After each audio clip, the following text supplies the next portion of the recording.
আসসালামু আলাইকুম রহমতুল্লাহ।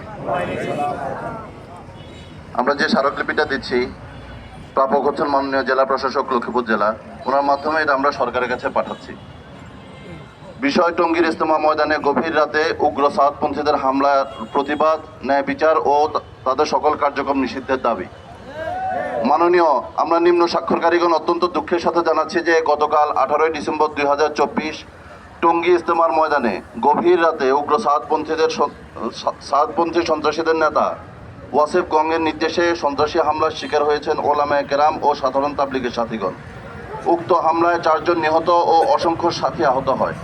এ হামলায় লক্ষ্মীপুরের কামরুল আলম চৌধুরী, ডাক্তার মাহবুবুর রহমান, ডাক্তার ইউসুফ, কাজী সুমন, হাবিবুল্লাহ, রাকিব ও আব্দুল মোহামেনের নেতৃত্বে অনেকেই অংশগ্রহণ করেন।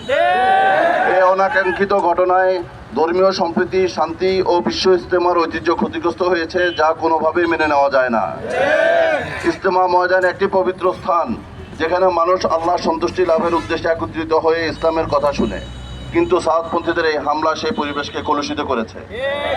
আমরা এই হামলার তীব্র নিন্দা জানাই এবং নিম্নলিখিত দাবি পেশ করছি। 1. গভীর রাতে ঘুমন্ত ওলামায়ে কেরাম ও সাধারণ তাবলীগের সাথীদের উপর হামলার জড়িত ব্যক্তিদের চিহ্নিত করে দ্রুত গ্রেপ্তার ও দৃষ্টান্তমূলক শাস্তির ব্যবস্থা করা। 2.